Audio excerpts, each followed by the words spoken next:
আসসালামু আলাইকুম দর্শক, আজকে আপনাদের সাথে খুব সহজ একটি রেসিপি শেয়ার করব। রেসিপিটা হচ্ছে বার্গার বনের রেসিপি। নর্মাল বন রুটি বা বার্গার বন যেটাই বলেন।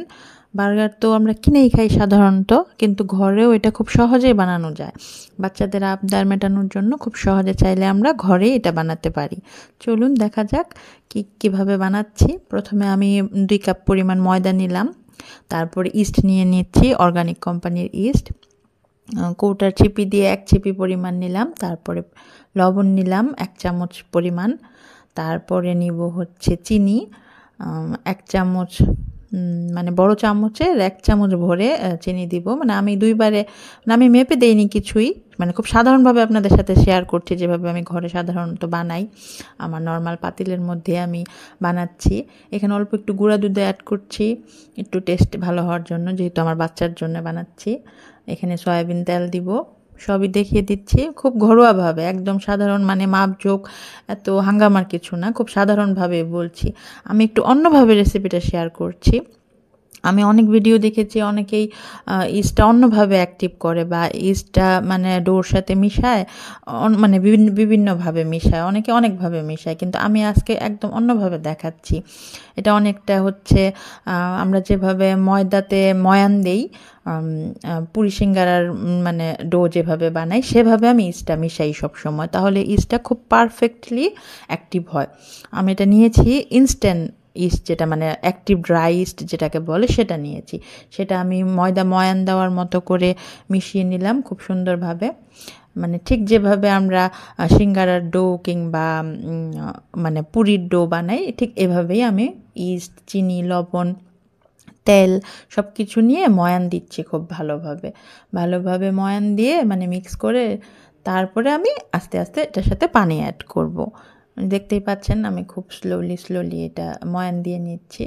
এই যে খুব বেশি পরিমাণ না, অল্প পরিমাণ। এখানে আমি 1 কাপ পানি নিয়েছি, কুসুম গরম পানিটা নিয়েছি।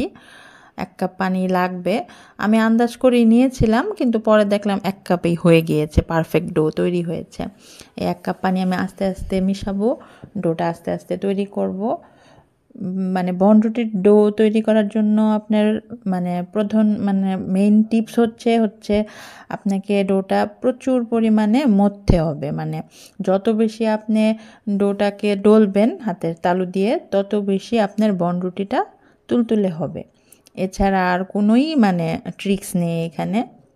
আর তো সব কিছু পরিমাণ মতো দিলে, তারপরে ডোটা যত বেশি পরিমাণে হাতের তালু দিয়ে ডলা হবে, বনরুটিটা ততই তুলতুলা হবে। এখানে আমি একটু বাটার মেশাচ্ছি।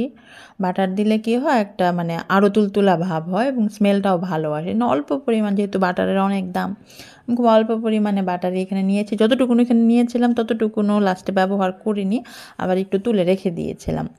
এখানে দেখেন আমার ডোটা মথা শেষ হয়েছে। এখানে আমি এই যে অল্প একটু পরিমাণ বাটার উপরে দিয়ে দিচ্ছি। এই মানে ডোটার উপরে দিয়ে দিলাম, সেই বাটারটা পরে মেল্ট হয়ে যাবে আস্তে আস্তে।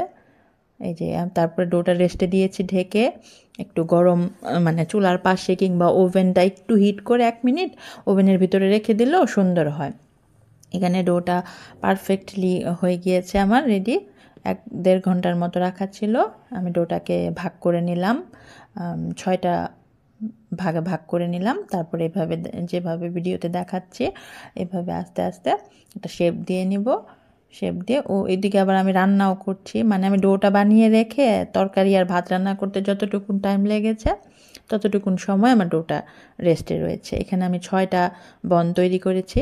এখন আমি কিছুক্ষণ রেস্টে রাখার পরে এখন আবার এটার উপরে ডিম ব্রাশ করে নেব, যেন কালারটা সুন্দর আসে। ডিম ব্রাশ করে তার উপরে তিল ছড়িয়ে দিব। ডিম না ব্রাশ করলে আবার মানে আপনি তিল বা অন্য কিছু যদি দেন, তাহলে সেটা উপরে আটকে থাকবে না, পড়ে যাবে। বেক হওয়ার পরে দেখবেন কিশমিশ বা বাদাম যাই দেন, সেটা ঝরঝর হয়ে পড়ে যাবে। তাই ডিমটা দিলে কালারটাও সুন্দর আসে, আবার ডেকোরেশনের জন্য জিনিসটা সুন্দরও হয়। এখানে আমি রেস্টে রেখেছি, তারপরে আবারও 15 মিনিট রেস্টে রাখার পরে ডোটা ফুলে গিয়েছে। এখানে বেক করছি ওভেনে 160 ডিগ্রিতে 20 মিনিট বেক করেছি। এখানে বনরুটি ফাইনাল হয়ে গিয়েছে। এখন আমি বার্গার বানাচ্ছি। এখানে চিকেন কিমা নিয়েছি, আমার ঘরে বানানোই মেয়োনিজ নিয়েছি এবং ঘরে বানানোই টমেটো সস নিয়েছি, সব কিছুই হোমমেড। যেন বাচ্চাকে একদম পারফেক্ট মানে স্বাস্থ্যসম্মত একটা বার্গার আমি খাওয়াতে পারি। তারপরে আমি বার্গারটা বানিয়ে নিচ্ছি, আমার ছেলে অপেক্ষা করছে খাওয়ার জন্য। একদম সহজভাবে আর একদম স্বাস্থ্যসম্মতভাবে বানিয়ে নিলাম।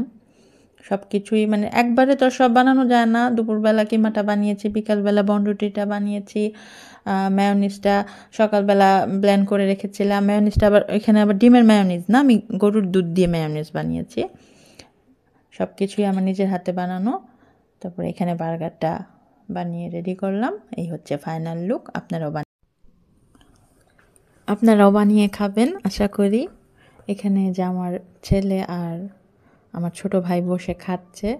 আপনাদেরকে চেষ্টা করেছি খুব সহজভাবে ঘরোয়াভাবে রেসিপিটা দিতে। যদি ভালো লাগে তাহলে কমেন্টে জানাবেন। চেষ্টা করব আরও ভালো ভালো রেসিপি আপনাদেরকে দেওয়ার জন্য। মানে একদম সাধারণ, এত মাপঝোঁক বা এত ঝামেলার কিছু নেই। খুব সাধারণ ঘরোয়া উপকরণে ভালো কিছু রেসিপি দেওয়ার চেষ্টা করব। সবাই ভালো থাকবেন। আল্লাহ।